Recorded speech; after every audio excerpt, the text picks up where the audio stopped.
this is a nice one right here.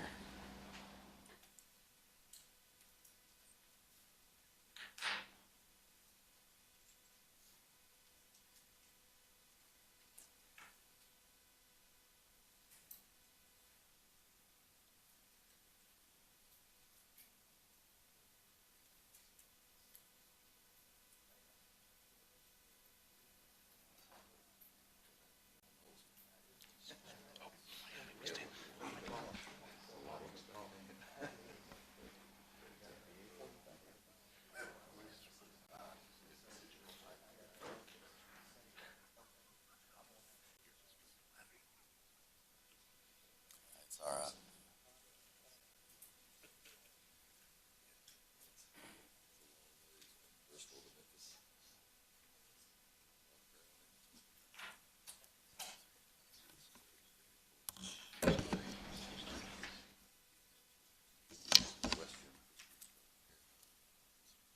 I promise I won't bump it.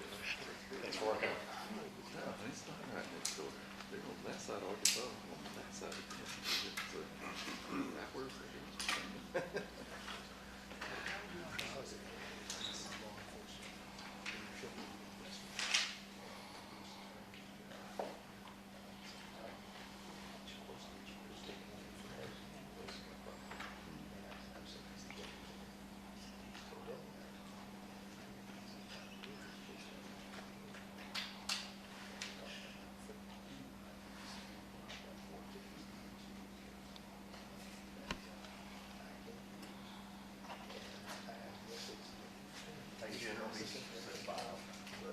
You said 5? Is that 5 regular time, or is that 5 somebody else's time? 5 my time means 6 minutes ago, so. We'll give him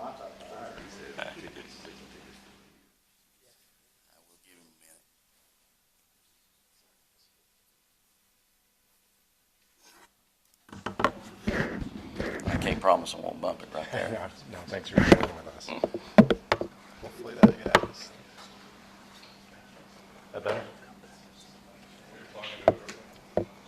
Test, test. Look at there. Still remember how to do it.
everybody I can get, Tommy, but call it. I said, I want everybody I can get here, but call it. Is he coming or not coming? Yeah, I just looked, it's been 4 minutes. Give me one more. All right. Everybody's phones.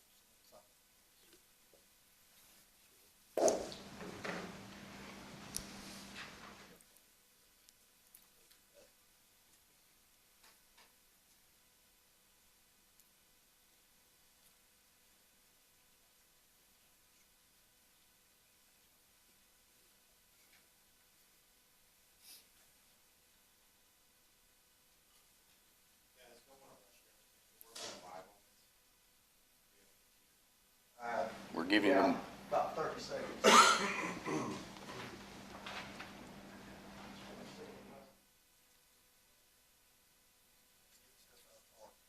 We better hurry.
Just try to find a spot.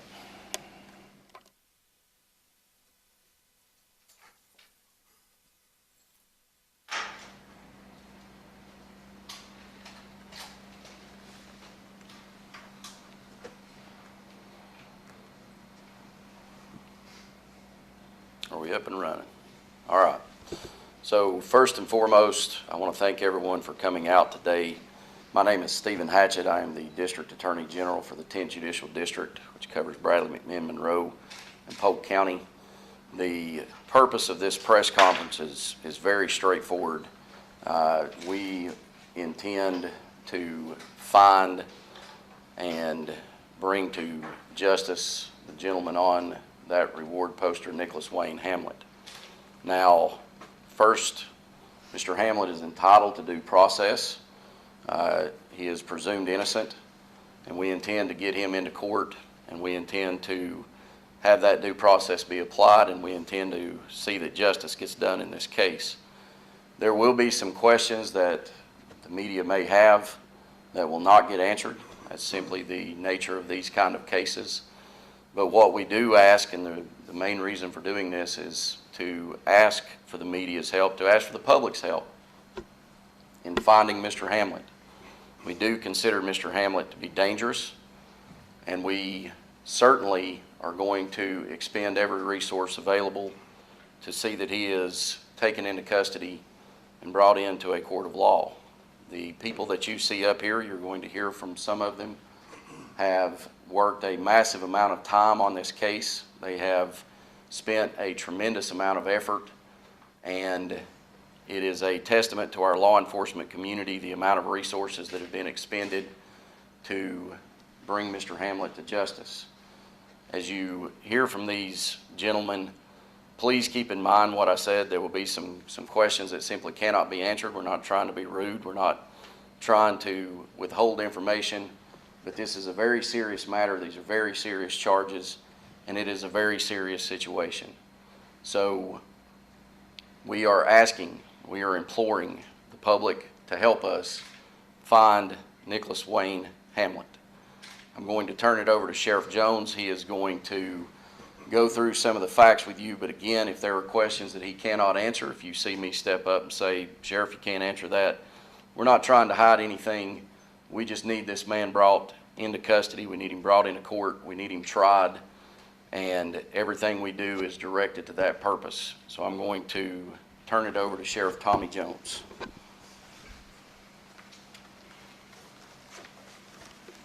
Again, I'd like to echo what the General says. We appreciate you taking time to come for this press release. We are needing your assistance, the public's assistance, in the location of Mr. Hamlett.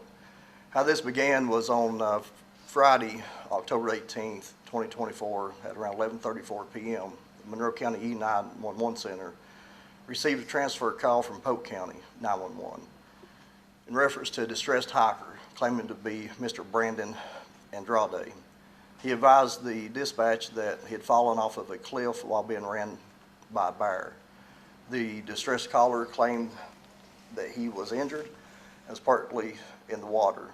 The call had been pinged in the area of the Charles Hall Bridge on the Charahola Skyway, Telco Plains. A deceased male was located with the identification of Mr. Brandon Christopher Andrade on his person. The detectives of the Monroe County Sheriff's Office, Criminal Investigation Division, and Violent Crime Task Force reviewed the scene, and after further investigation determined that the deceased subject was not Brandon Andrade, and that the identification had been stolen and used in multiple other occasions. Furthermore, a male that was using the stolen identification of Mr. Andrade was discovered to be Mr. Nicholas Wayne Hamlett, who is wanted out of the state of Alabama on a parole violation. An arrest warrant has been issued for Mr. Nicholas Wayne Hamlett for first-degree murder out of Monroe County, Tennessee. Mr. Hamlett is considered to be armed, and he is considered to be highly dangerous. If anyone has any information that could lead to the arrest of Mr. Hamlett, I highly advise you to contact your local law enforcement. Anyone that is known that is communicating with Mr. Hamlett in any way and not reporting to law enforcement will also face criminal charges. This is a very serious charge. There's a family suffering, and there's a violent, wanted person walking our streets. So with any information, we highly urge you to contact either the Sheriff's Office or just simply call 911. At this time, I'm going to turn this over to Special Agent in charge with the FBI, Joseph Carrico. He'll give you the statements that he can and answer any questions, and we'll come back around when we're done to answer anything else. Good afternoon. I'm Joe Carrico. I'm the Special Agent in charge of the FBI for the state of Tennessee.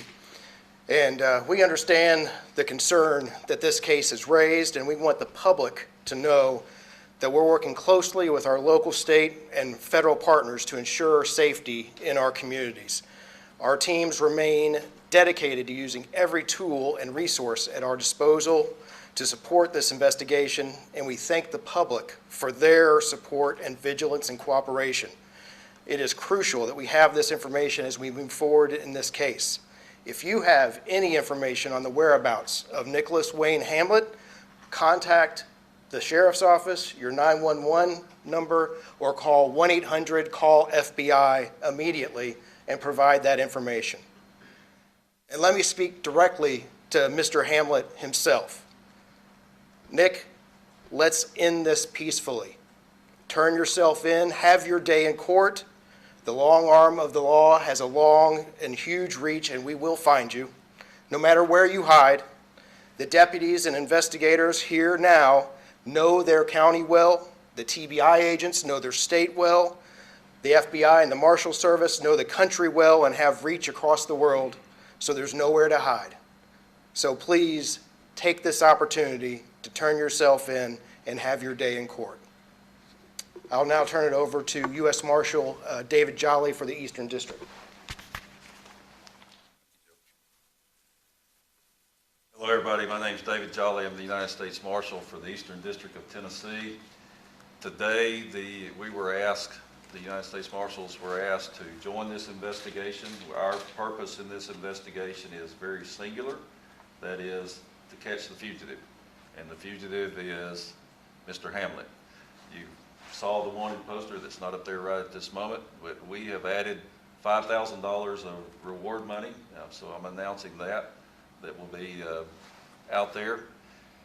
There's multiple ways that the public can contact law enforcement with any tips. They can call the FBI number, our number, the Marshal Service number, local Sheriff's Department, 1-800-TBI-FINE. There's any of those, all those tips will get filtered back to us.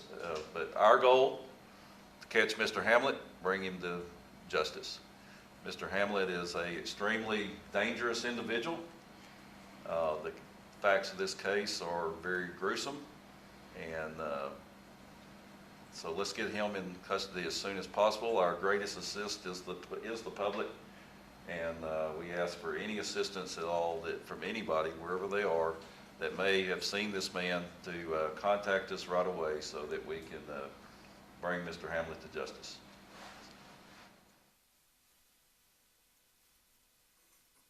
If anyone has any questions, as the General said, there's going to be some things that we cannot answer.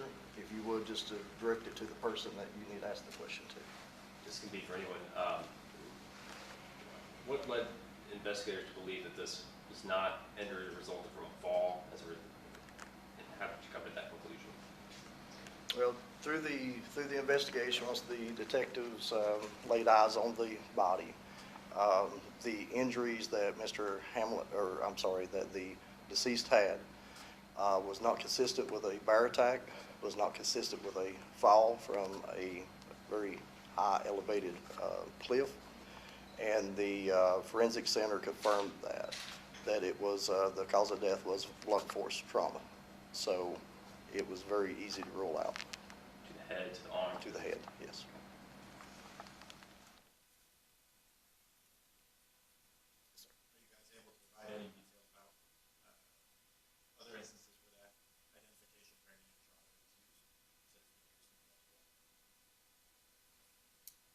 So we are not disclosing that information at this time because, as we have made clear, we're trying to find Mr. Hamlett. We do not want to, and again, we're not trying to be rude about this or be anything other than doing what we're trying to do, which is get Mr. Hamlett into custody. So we do not want to disclose any information that could jeopardize or damage our ability to take Mr. Hamlett into custody. Yeah, there's pieces of information that unfortunately we'll have to withhold at this time, just until we get Mr. Hamlett in custody, and then these guys will be able to release additional information about the investigation. It's the actual homicide investigation itself. Can you release the name of the victim? Not at this time, we can't. Not at this time.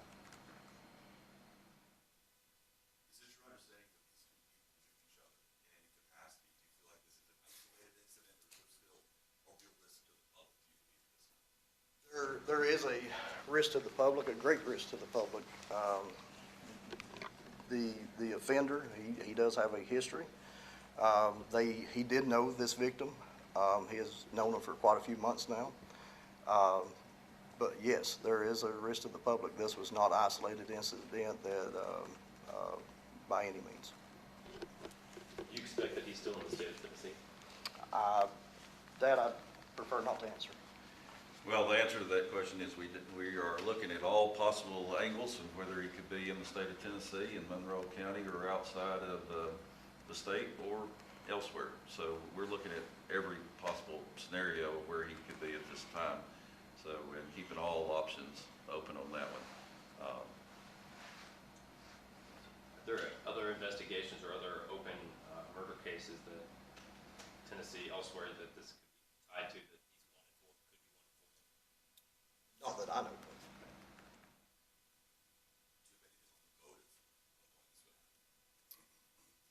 We can't discuss that this time. On the poster, it says he has ties to Tennessee. Is he a Monroe County resident? No, he's not a Monroe County resident. He does have ties to his East Tennessee, but not Monroe County.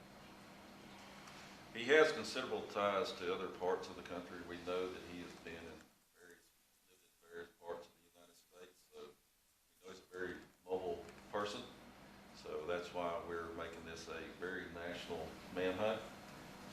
Getting information out, it'll be going out across the country, probably on billboards, I'm quite certain, and things throughout the country, just because we do know that he has the potential to leave the state and go other places. Don't mean that he's left the state, but we know he has the potential because he has been a very mobile person who has lived in other parts of the state, of the country, and we know that he has a violent criminal history, violent background, so for that very reason, we consider him to be a very dangerous person, very dangerous to the public.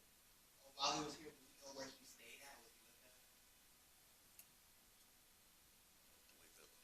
at? You mean hereby in Monroe County? Yes, sir. Whenever this happened, do we know where he was staying at? He never stayed in Monroe County. This was a visit to Monroe County, and so he never stayed. Can you talk about how unusual it is if he was the one that called 911? I imagine that's something you guys don't hear about too often.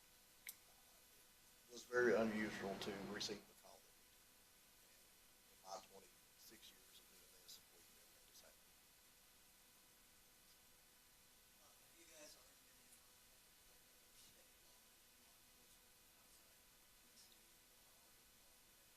Yes, sir. He's been entered into NCIC, which goes nationwide, so all law enforcement across the nation is aware of this, of the charges, and of him being wanted. We have been reaching out already to places that we know that he has a history and could potentially have contacts. So, and some of those are outside the state of Tennessee. So we're, like I said, we're looking at all possible avenues out there where, just based on what we do know about his past history. So some of that is outside the state of Tennessee. Can you guys confirm whether or not that's Alabama law enforcement? Because the information you provided leads to a guy with the same name, same birthday, from Alabama. Yes, Alabama has been contacted. One thing you haven't mentioned, why is he such a wanting person? All the agencies here. Something murder. What's unique about this? All you out. All together. Why him? What's the specialty that he has? You turn all this in. So the reason we're all here, part of that question will get answered when Mr. Hamlett is in custody and Mr. Hamlett is brought into a court of law. And until that time, we can't really get into specifics, but what we do want the public to appreciate, which I think everyone does, and as you correctly observed, Mr. Boring, you have an awful lot of agencies standing here. This is because we do want to make clear that Mr. Hamlett is dangerous.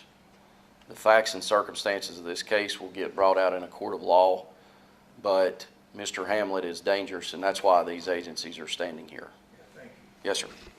If I may, General, just with his history, Mr. Boring, his previous history of traveling from state to state.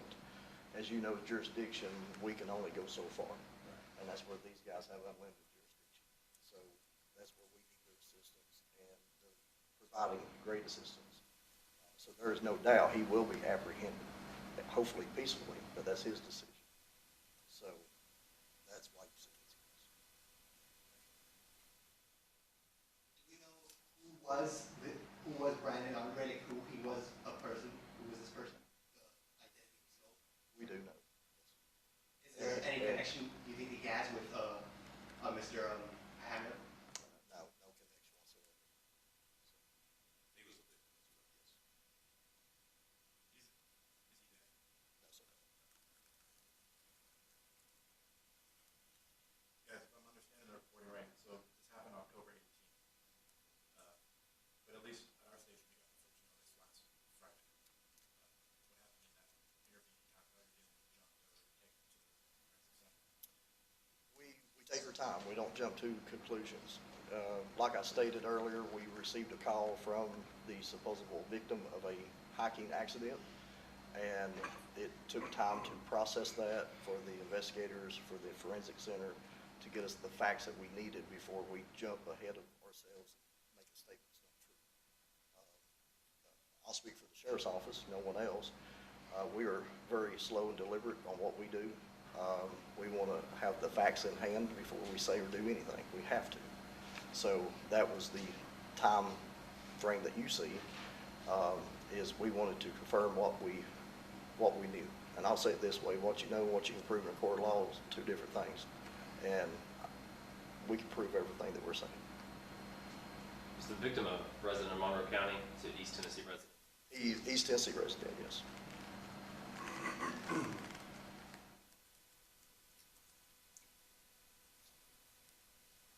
We really appreciate all of you coming out. We really appreciate you covering this story.